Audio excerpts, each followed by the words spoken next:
Pues, por si no se acordaban, ya terminé mi estudio en Filipenses y vamos a ver ahora el día de hoy pues un salmo, el salmo número 5, y pues de título pusimos acá la oración de un siervo temeroso de Dios. En sus Biblias muy probablemente dice oración pidiendo protección por los malos, o oración pidiendo ayuda a los malvados. Pero vamos a meditar en este salmo esta mañana y vamos pues ver lo que el Señor nos quiera mostrar en él. Si están ahí con sus Biblias, en el salmo número 5, vamos a ver esta verdad. Y quiero que lo leamos todos juntos. Me acompañen por favor a leerlo desde sus lugares. Dice así el salmo número 5: Escucha mis palabras, oh Señor, considera mi lamento, atiende a la voz de mi clamor, Rey mío y Dios mío, porque es a ti a quien oro. Oh Señor, de mañana oirás mi voz, de mañana presentaré mi oración a ti y con ansias esperaré. Porque tú no eres un Dios que se complace en la maldad, el mal no mora en ti. Los que se ensalzan no estarán delante de tus ojos. Aborreces a todos los que hacen iniquidad, destruyes a los que hablan falsedad. El Señor aborrece al hombre sanguinario y engañador. Pero yo, por la abundancia de tu misericordia, entraré en tu casa. Me postraré en tu santo templo con reverencia.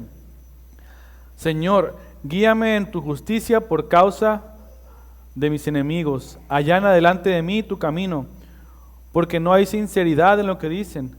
Destrucción son sus entrañas, sepulcro abierto es su garganta. Con su lengua hablan lisonjas. Tenlos por culpables, oh Dios, que caigan por sus mismas intrigas.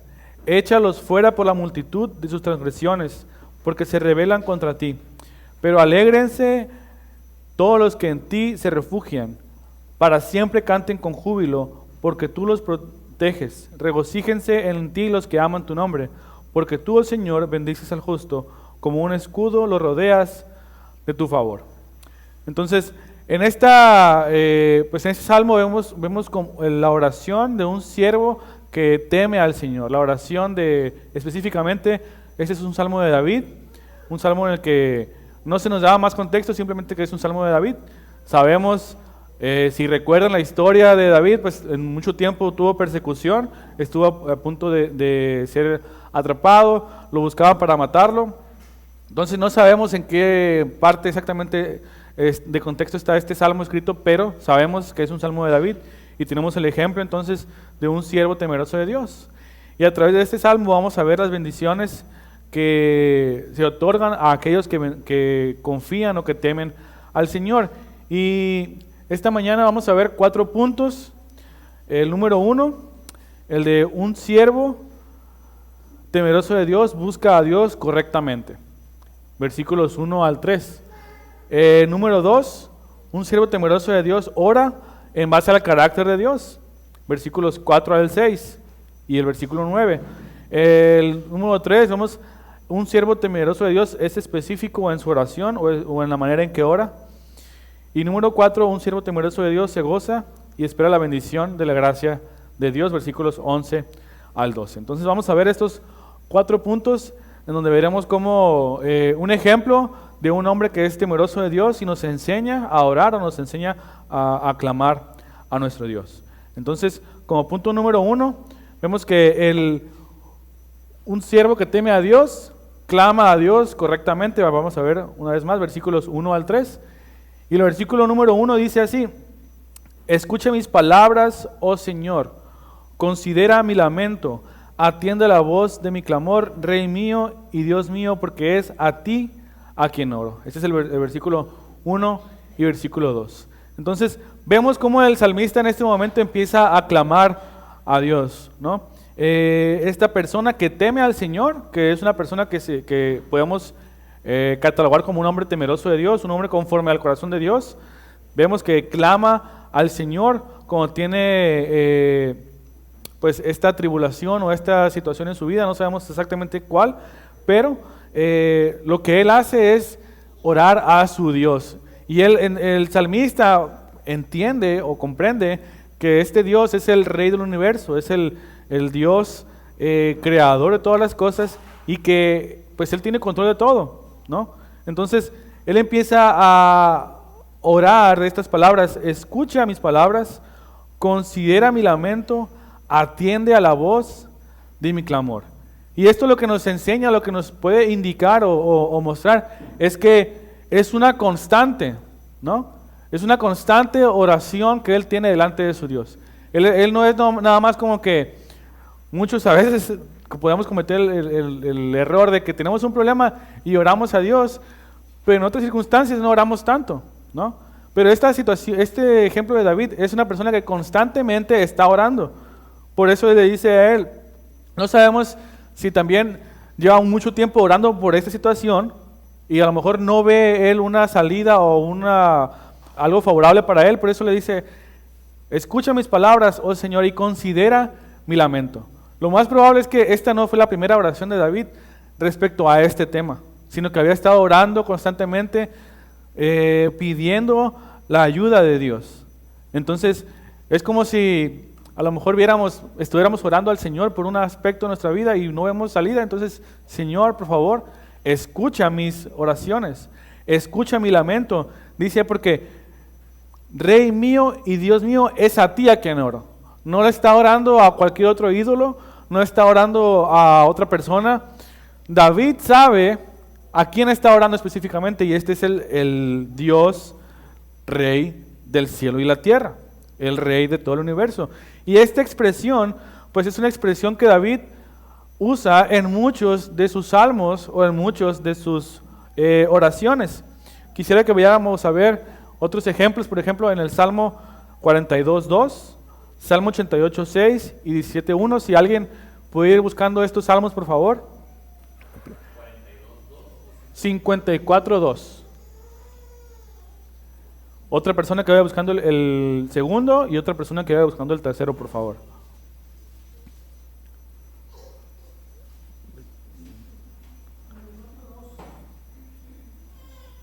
Bueno, ya.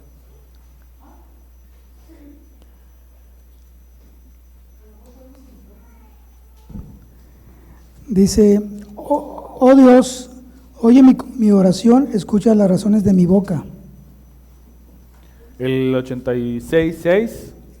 88.6. Me has puesto en la fosa más profunda, en lugares tenebrosos, en las profundidades. Creo que me equivoqué, es 86.6. Lo escribí mal en la diapositiva. Escucha, oh Señor, mi oración y atiende a la voz de mis súplicas. ¿Y el Salmo 17.1? Oye, oh Señor, una causa justa, atiende a mi clamor, presta oídos a mi oración, que no es de labios engañosos. Entonces vemos que esta es una constante en la oración de David, ¿no? Él está siempre presentándose delante del Señor y dice, Señor, escucha mi oración, atiende a la voz de mis súplicas, escucha las palabras de mi boca, atiende a mi clamor, ¿no? Porque dice, no es de labios engañosos, el último salmo que leímos. Entonces, lo que podemos apreciar aquí es que es una manera de mostrar dependencia de Dios y una manera en que se expresa una angustia intensa, ¿no? El salmista David, al presentarse delante de Dios y pedir que el Señor escuche su voz, es porque quiere que obre en su vida, ¿no? Porque como vamos a ver más adelante, lo que él está orando, pues es protección por los que lo persiguen o los malvados que él los menciona más adelante. Entonces, este clamor delante de Dios, esta manera en que David se presenta es en parte para que el Señor escuche su voz, pero mostrando una dependencia, ¿no? De parte del Señor. Una dependencia al saber que Él es el único que lo puede librar de sus enemigos y Él es el único que lo puede salvar o que lo puede cuidar. ¿Y cómo ora David o qué aspecto vemos que podamos imitar de él? Dice, Oh Señor, de mañana oirás mi voz, de mañana presentaré mi oración a ti y con ansias esperaré, ¿no? Lo primero que hace David en el día es, pues, orar. No sabemos si se encontraba en una cueva, si se encontraba en un arroyo, o huyendo o corriendo por su vida, pero David tomaba el tiempo para orar al levantarse, al primer momento de la mañana, ¿no? Y dice ahí, oh Señor, de mañana oirás mi voz, de mañana presentaré mi oración a ti. Sea cual sea la angustia de David, él tomaba el tiempo para presentarse delante de Dios y presentarle sus circunstancias, presentarle su petición y saber que puede confiar en Dios. Porque ¿qué dice al final del versículo? Dice, y con ansias esperaré. Esto nos indica también, o podemos ver el ejemplo de que cuando oramos al Señor, cuando le presentamos nuestras peticiones y le presentamos nuestras cargas, ¿qué es lo que nos queda hacer? Esperar, ¿no? No hay otra opción. No hay otra cosa que podamos hacer sino solamente esperar. Y ese es nuestro llamado, pero ¿cómo vamos a esperar? Aquí dice el salmista, con ansias esperaré, ¿no? Como está esperando su respuesta, la respuesta del Señor. Pero al orar al Señor y presentar nuestras cargas, es una manera en que podamos también tener una tranquilidad al decir, pues ya entregué mi carga delante del Señor, voy a esperar lo que Él quiera. Entonces, cuando a veces queremos las cosas ya y oramos y Señor, te pido por esta circunstancia en mi vida y queremos que las cosas se resuelvan automáticamente o de un día para otro, ¿no? Pero el Señor tiene un proceso que a veces no vemos o quiere trabajar en nuestra vida de una manera que a veces no vemos tan claramente. Pero una verdad o un asunto aquí es que cuando oramos al Señor y le presentamos nuestras cargas, podemos orar y podemos confiar que en su tiempo debido Él va a responder, ¿no? Entonces dice que una consecuencia de orar a Dios de esta manera es que podamos esperar confiadamente su respuesta, y ese es el ejemplo que nos muestra David. Ante cualquier adversidad, ante cualquier problema, lo que sea que estés viviendo, podemos orar delante del Señor y esperar su obrar, esperar su providencia en nuestra vida de una manera confiada, de una manera tranquila, y eso es lo que a veces el mundo puede ver en nosotros, ¿no? En los creyentes. Dices, esta persona tiene este problema en su vida y ves que está tranquilo. ¿Por qué? Porque el creyente ora al Señor y espera en Él, y su vida o sus miedos o el estar a lo mejor ansioso o a lo mejor tener temor, pues puede quedar a un lado porque confiamos en nuestro Dios que es soberano y que es todopoderoso y que nuestra vida está en Él. Entonces, el salmista nos enseña esto, ¿no? Que él presenta su clamor delante del Señor, presenta su clamor día con día y ahora espera confiadamente en Él. Entonces, hay un ejemplo, ¿no? de una persona que decía que su hijo le pedía algo y esta persona le decía, está bien, vamos a orar y vamos a ver qué Dios responde, ¿no? Entonces este niño va, ora y le dice, papá, ya oré, ¿cuándo vamos a ir a hacer esto que estamos pidiendo, ¿no? Y dice, no es simplemente orar, y a veces actuamos de esa manera, ¿no? A veces, o no sé si soy el único, pero a veces oramos y queremos que el Señor responda, ¿no? Pero el Señor tiene un proceso y tenemos que aprender a confiar en Él, tenemos que aprender a esperar en Él y ver este proceso que Dios quiere obrar en nuestra vida, ¿no? Entonces, un siervo que teme a Dios, o temeroso de Dios, o busca a Dios, o ora a Dios, o clama correctamente, ¿no? Que es presentándose día con día y esperando confiadamente su respuesta. Hasta este punto, ¿alguien tiene una pregunta o un comentario? Ese es el punto número 1, que un siervo temeroso de Dios busca a Dios correctamente, ¿no? Y realmente esto es lo que todos deberíamos hacer, o eso es a lo que somos llamados, ¿no? Que en circunstancias podamos orar a nuestro Dios y esperar su obrar a nuestra vida, ¿no? Sino para continuar con el punto número 2, que dice, el siervo que teme a Dios, clama a Dios en base a su carácter, ¿no? O vemos que el motivo por el cual David está orando es porque conoce cómo es este Dios y conoce cómo es su carácter. Y es lo que vamos a ver en el versículo 4. Dice, porque tú no eres un Dios que se complace en la maldad, y el mal no mora en ti. ¿No? Entonces, ¿qué dice David o qué está orando David? Señor, escucha mis palabras, atiende la voz de mi clamor, Rey mío y Dios mío, porque es a ti a quien oro. ¿No? Y le dice, ¿por qué? Porque tú no eres un Dios que se complace en la maldad. El mal no mora en ti, y los que se ensalzan no estarán delante de tus ojos. David conoce cuál es el carácter de Dios, y esta es una verdad que podemos comprender. Y ante esta verdad es que David apela, ¿no?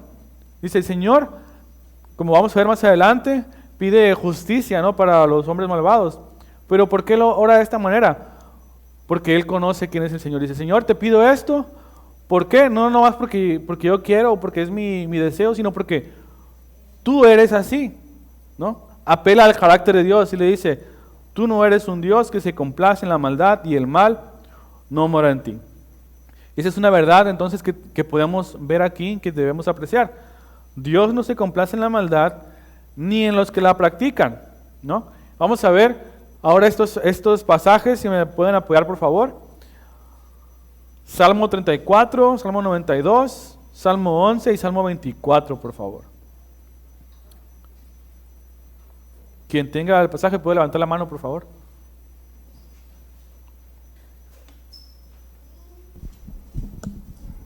Salmo 34, 16. El rostro del Señor está contra los que hacen mal, para cortar de la tierra su memoria.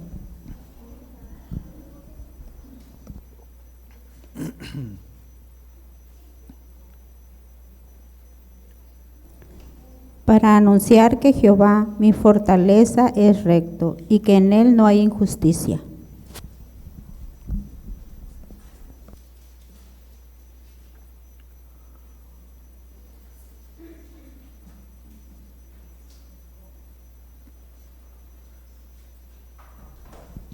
Jehová prueba al justo, pero al malo y al que ama la violencia, su alma los aborrece.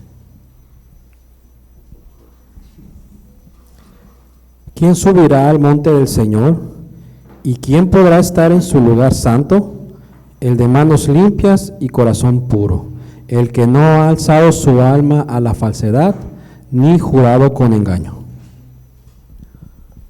Vemos entonces cuál es el carácter de Dios, que el Señor no mira con agrado a los que practican la maldad, ¿no? No nomás es que no mira con agrado, sino que dice, su alma aborrece al que hace violencia. ¿Y a quién se presentará delante de él? Dice, el de manos limpias y corazón puro, el que no ha alzado su alma a la falsedad, ni ha jurado con engaño. Entonces, David le dice al Señor, ora delante del Señor. ¿Por qué? Dice, porque tú eres un Dios que no se complace en la maldad, ni el mal mora en ti. Versículo 5 dice, los que se ensalzan no estarán delante de tus ojos. Aborreces a todos los que hacen iniquidad, destruyes a los que hablan falsedad, y el Señor aborrece al hombre sanguinario y engañador. Y aquí vemos unas características del hombre malvado o del hombre impío, ¿no?, al que el Señor aborrece. Dice, los que se ensalzan no estarán delante de tus ojos. Otra versión dice, los altivos o los insensatos, ¿no?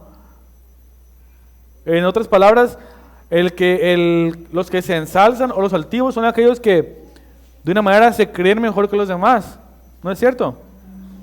O que en su orgullo piensan que las demás personas pues son menos importantes que él y los tratan con desprecio, con desdén, y tienen una manera de tratar a las personas porque son, dice aquí, altivos o que se ensalzan.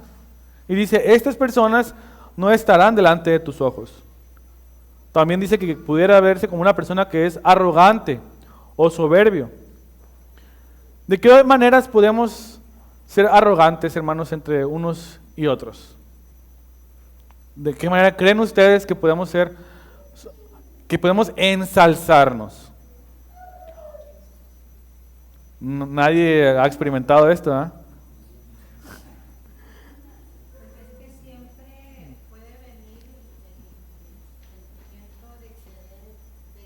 creer que somos superiores a los demás en las diferentes dones o habilidades que el Señor nos da.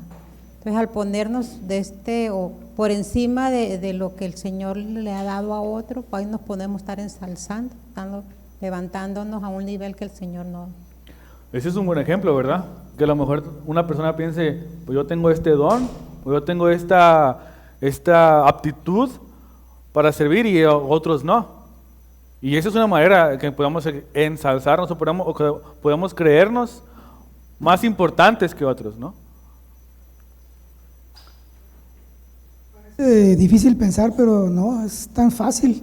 Simplemente la forma de vestir.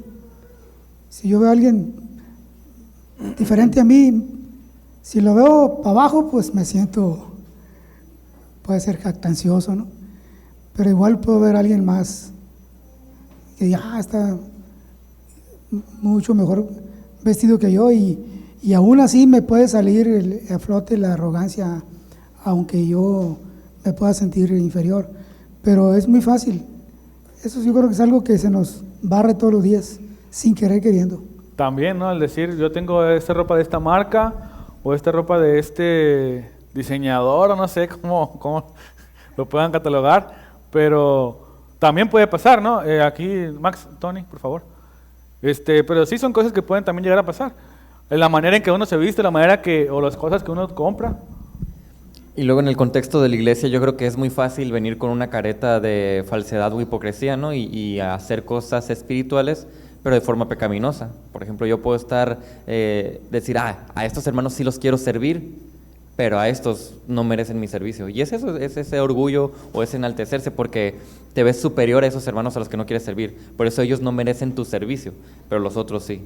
Entonces ahí es parte también del orgullo que yo puedo estar teniendo, desarrollando o incluso practicando. Incluso de la manera en que tratamos a unos o en la manera en que saludamos a unos y a otros, ¿no? También puede manifestarse esto, ¿no? Entonces, dice aquí que el Señor que hace a los que se ensalzan no estarán delante de tus ojos, o sea, no estarán delante del Señor. El Señor no acepta a las personas que se comportan de esta manera. Tampoco dice, aborreces a los que hacen iniquidad, a los que practican la maldad. Dice versículo 6, destruyes a los que hablan falsedad, en otras palabras, pues a los mentirosos, ¿no? O incluso no nomás decir una mentira, sino una media verdad, o decir algo, o no contar toda la verdad, ¿no? También a veces eso es parte del engaño o de la falsedad. Y dice, el Señor aborrece al sanguinario y engañador. Otra versión creo que dice al asesino, ¿no?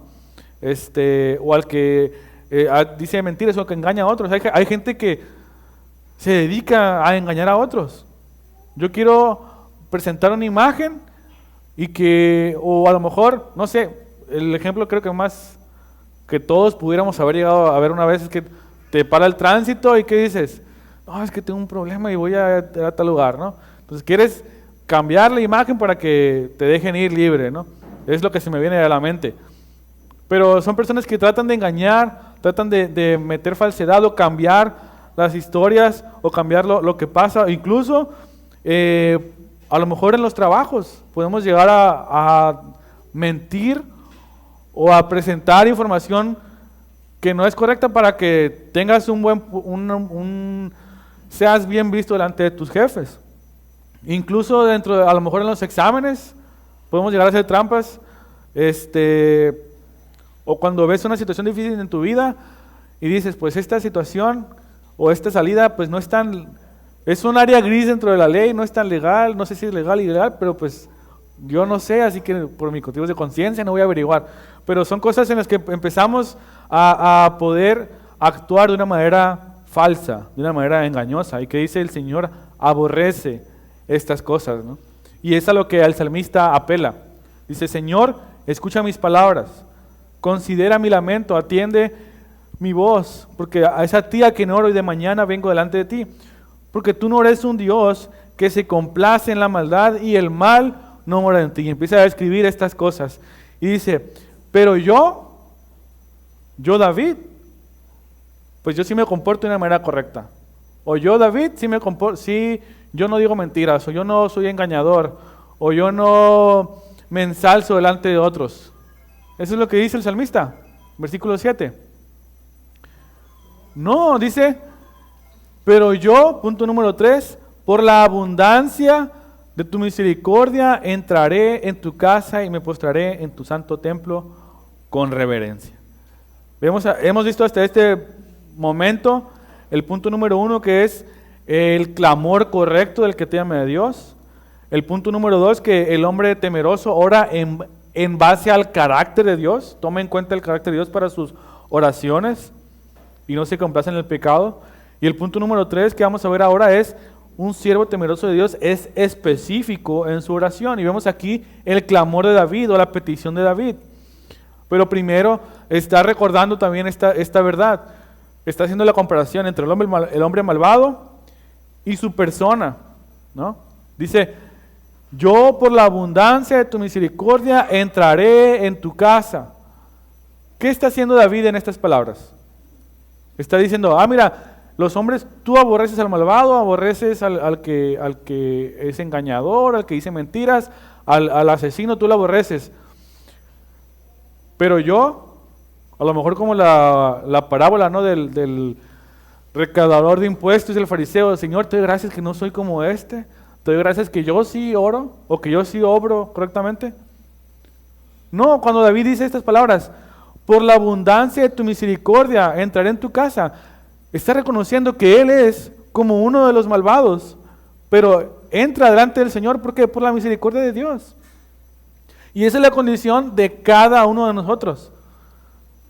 ¿Por qué nos presentamos delante de Dios? ¿O porque tenemos la oportunidad de venir delante de Dios? ¿Porque somos mejores que otros? No, simplemente por la misericordia de Dios, por su gracia, ¿no? Es por la gracia de Dios que tenemos la oportunidad de conocerle, de honrarle, de servirle, y es por su gracia que estamos aquí esta mañana para venir a adorarle a Él. Y eso es lo que David está reconociendo. Pero yo, dice, por la abundancia de tu misericordia entraré en tu casa y me postraré en tu santo templo con reverencia. O sea, David sabe que es un pecador, pero sabe que es por la misericordia de Dios, por su gracia que está aquí, y sabe que su propósito es adorar al Señor. ¿Y qué es lo que pide ahora? ¿Qué es lo que David clama? Versículo 8 dice,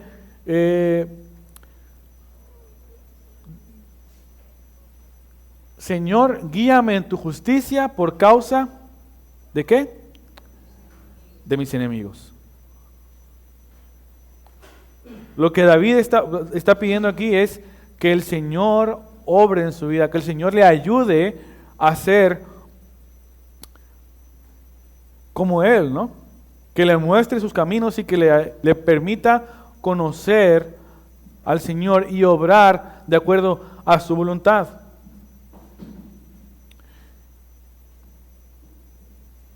Y vamos a leer estos pasajes. El Salmo 25, versículo 4 y 5 dice, Señor, muéstrame tus caminos, enséñame tus sendas, guíame en tu verdad y enséñame porque tú eres el Dios de mi salvación, en ti espero todo el día. Estos salmos que hemos estado leyendo y que hemos visto, todos son salmos de David. Y vemos cómo la oración constante de David es esta, ¿no? Muéstrame tus caminos, enséñame tus sendas. El otro salmo dice, enséñame tu camino, andaré en tu verdad, unifica mi corazón para que tema tu nombre. ¿Cuál es la petición de David o el propósito de David al orar de esta manera? Al orar de estas palabras. De acuerdo a este versículo, ¿qué dice? Enséñame, oh Señor, tu camino. ¿Y qué? Andaré en tu verdad. O sea, ¿cuál es el propósito de David al orar de esta manera? Enséñame cómo vivir correctamente. Enséñame cómo vivir de acuerdo a tu verdad. David reconoce su pecado, reconoce que hay también maldad en su corazón. No se justifica como, de acuerdo a lo que dice, los malvados obran de esta manera y yo obro de esta manera. No, dice, los malvados obran de esta manera, pero yo, por tu gracia, estoy delante de ti. Pero te pido, por favor, guíame en tu justicia, a causa de mis enemigos. Salmo 27 dice, Señor, enséñame tu camino y guíame por senda llana por causa, creo que me equivoqué ahí. Salmo 27 dice,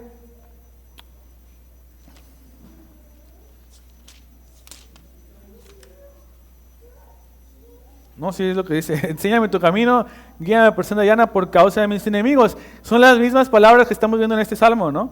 En el versículo 8. Señor, guíame en tu justicia por causa de mis enemigos y allana delante de mí tu camino.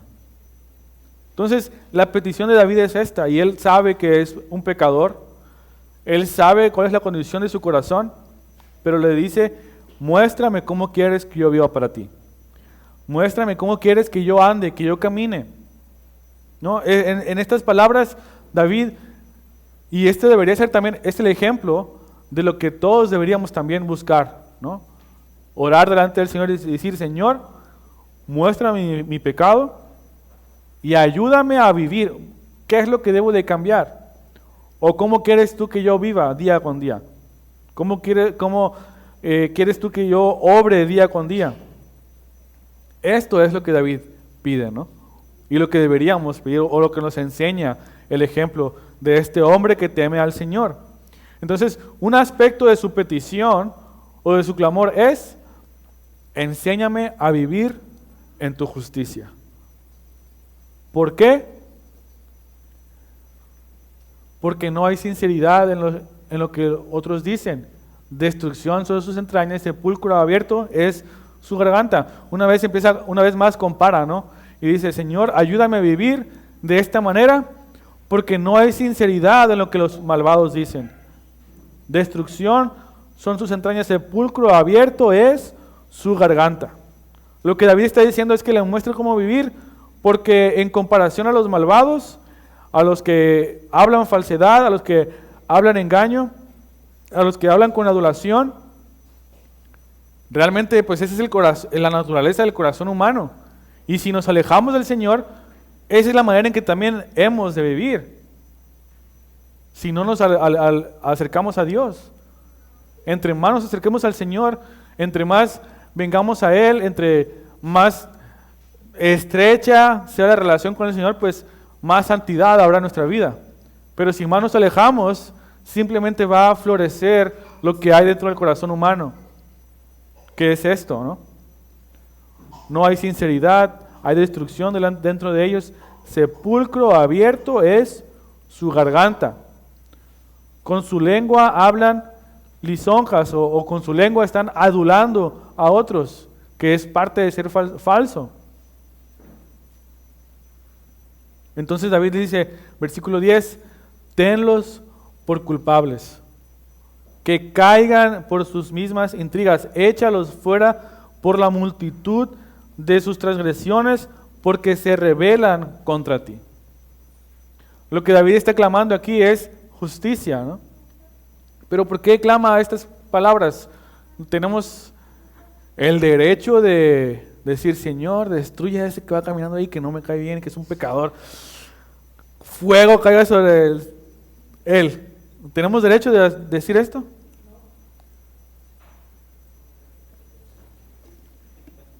No, ¿verdad?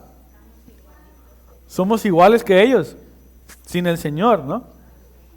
Lo que David está manifestando aquí es un celo por la gloria de Dios, un celo por ser como Dios, de manera que ha empezado a odiar el pecado, ha empezado a odiar su propio pecado y ha empezado a odiar el pecado de otros. O sea, recordamos que en este salmo dice, David está pidiendo protección del hombre malvado.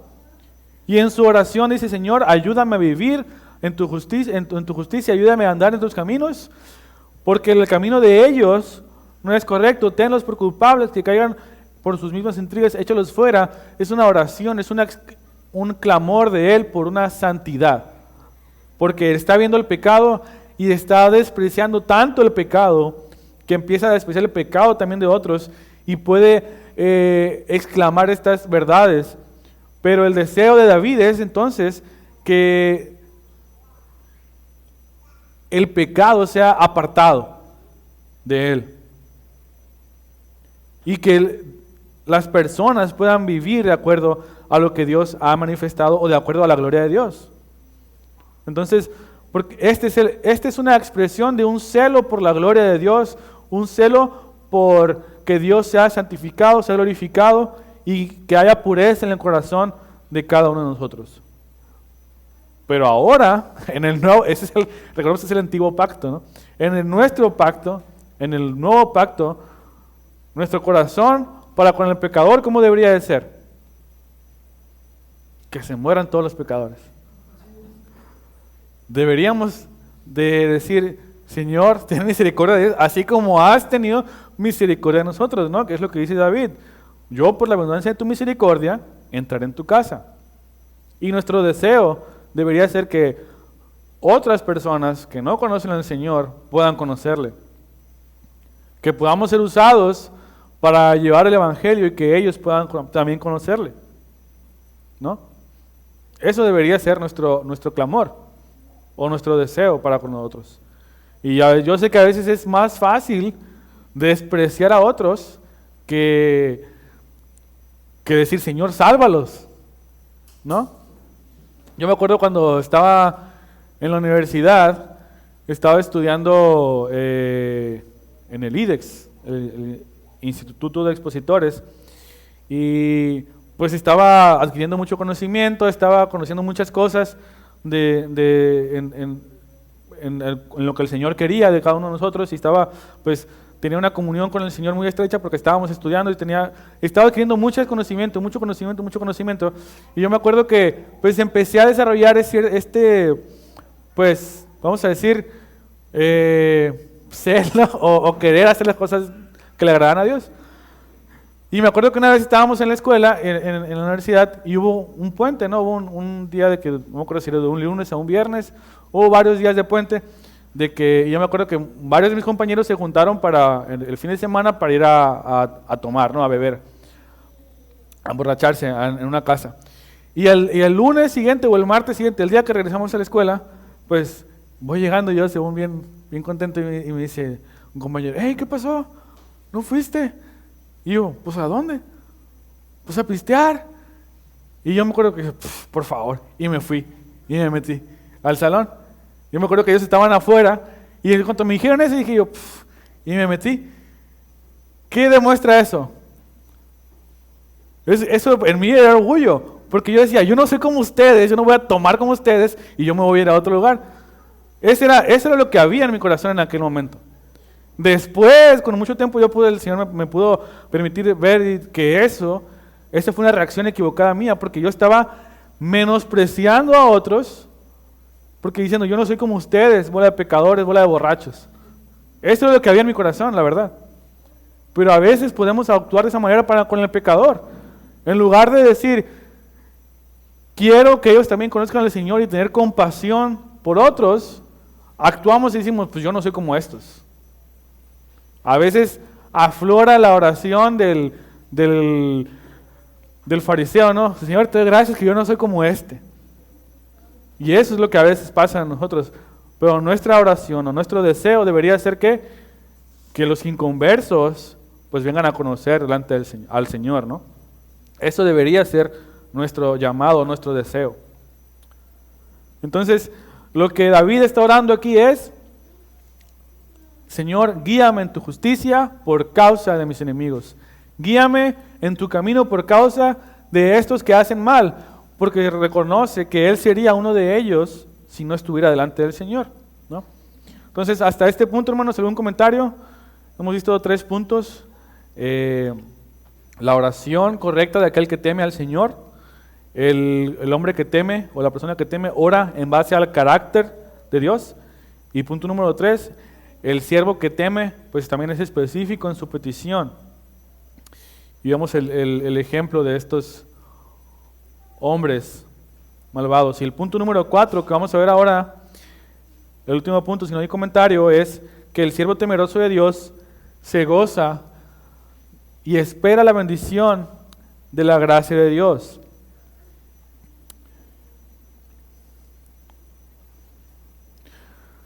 Versículo número 11.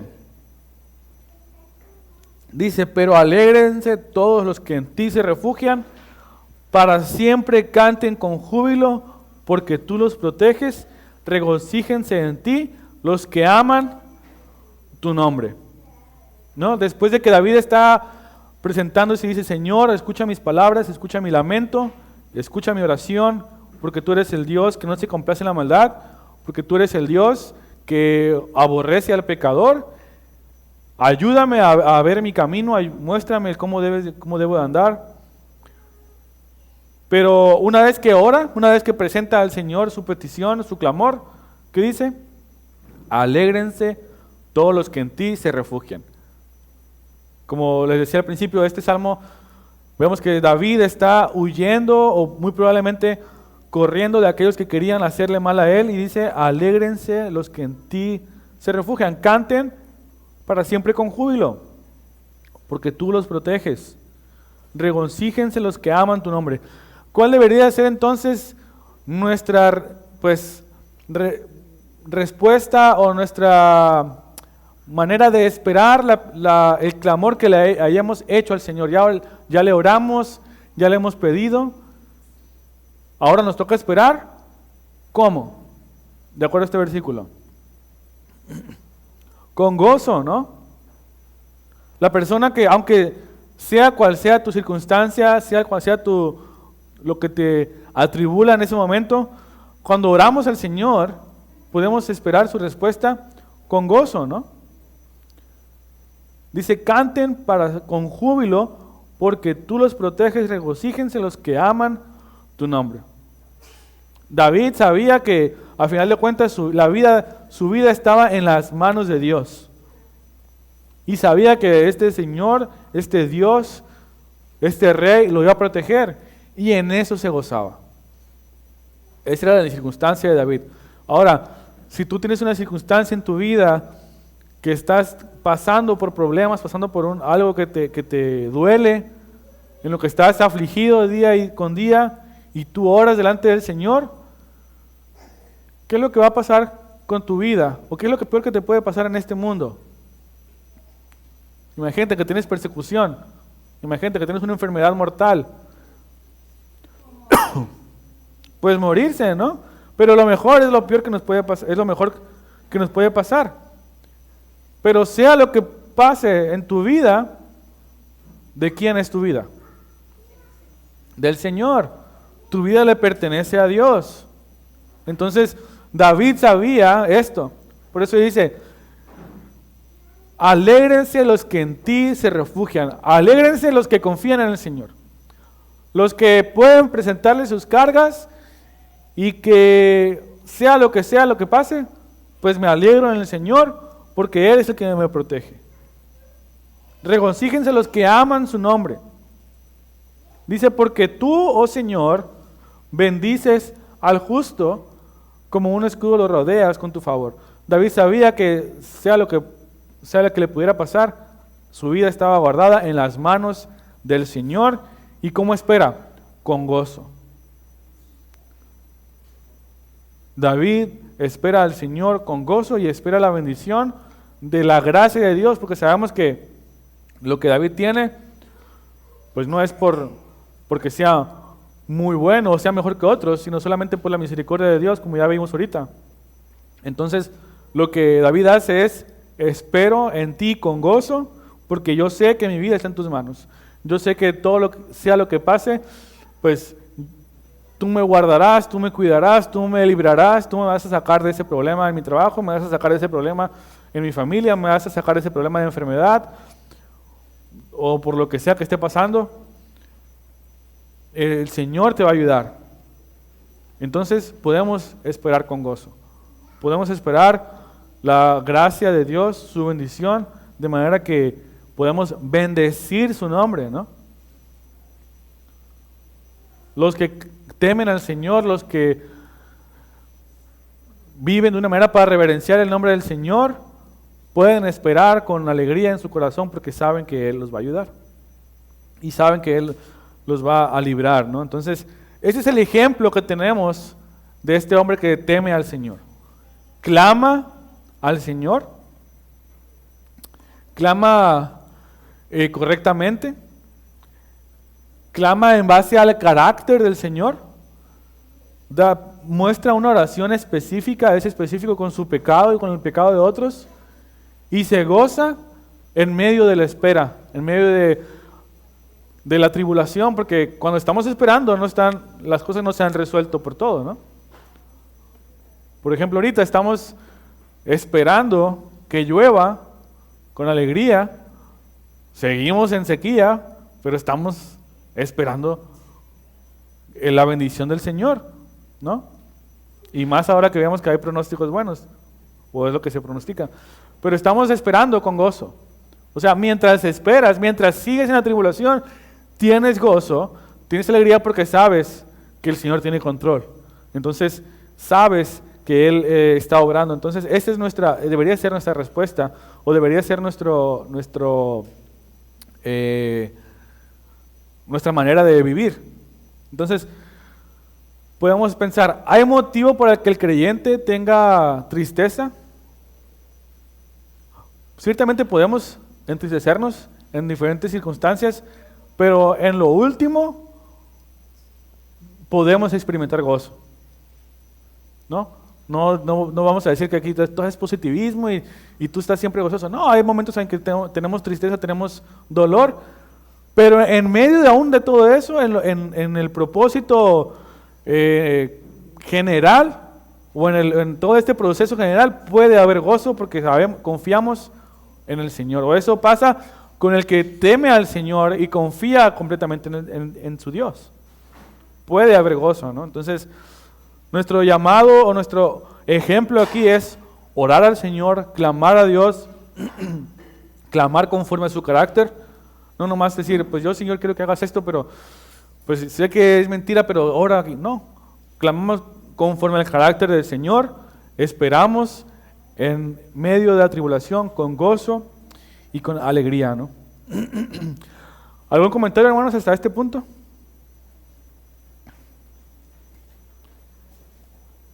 Sí, creo que en lo personal el reto que ha sido más grande, bueno, uno de los retos es esa palabrita, el gozo en la tribulación, porque normalmente en el mundo no se goza uno en la tribulación, ni en las enfermedades, ni en los problemas. Entonces, por eso pues el Señor ya lo tiene para nosotros en su gracia, ¿verdad? Y sobre todo cuando la situación aquella no tiene el Señor respuesta pronto o no la tiene. La respuesta no llegó según la que nosotros estábamos esperando. En el caso de un cáncer, pues posiblemente todos estamos orando por la sanidad, posiblemente el Señor nos sane. Pero el reto es eso, que en este tiempo de gracia en el que el Señor nos permite vivir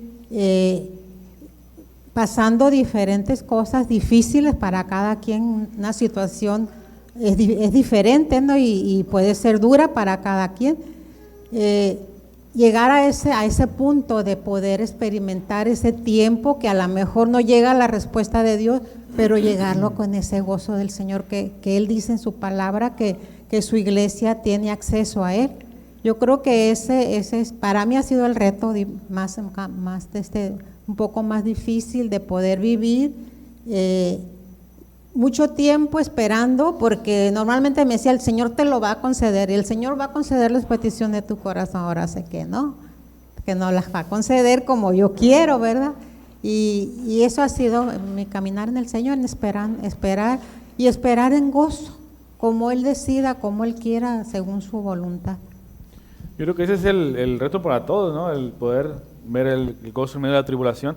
Pero al final de cuentas, como veíamos ahorita, creo que depende de la situación de cada uno tiene una situación diferente, pero mientras más estemos dependiendo del Señor, mientras más nos presentemos a Dios, y como dice el salmista que cada mañana presentará su oración delante de Él, pues entre más estrecha o más relación tengamos con el Señor, pues nos va a capacitar para soportar esa prueba y para poder experimentar ese gozo, ¿no? Que a veces pues puede ser difícil verlo, pero es posible. Cuando esperamos en el Señor y cuando estamos confiando realmente en Él, ¿no? En su providencia y en su soberanía. Pues, otro comentario, hermanos, sino para terminar.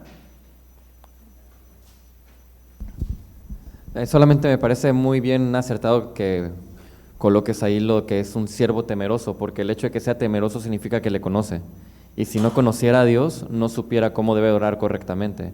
Si no conociera a Dios, no sabría que debe orar de acuerdo a su carácter. Y así es con nosotros. Si nosotros no conocemos bien a Dios, vamos a llegar a hacer oraciones que pueden sonar muy bonitas como: Dios, yo sé que tú amas a México, pero ¿realmente Dios ama a México? O sea, estamos pensándolo realmente con la teología correcta de que conocemos lo que Dios quiere y cómo son sus atributos, y vamos a entender de acuerdo a que cómo es el Señor, quién es Él y sus atributos, entendemos cómo son sus bendiciones. De esa manera no vamos a tergiversar esperando cosas que no debemos de esperar, u orando de formas que no tiene sentido que oremos, como místicas. Todo parte de ahí, del temor al Señor, porque es del conocimiento que tenemos de Él. Pues igual va a depender de la relación que tengamos, ¿no? Con el Señor y qué tantos tengamos esta comunión con Dios. Pues, si no hay más comentarios, hermanos, oramos. Les pido que me acompañen, por favor, a orar.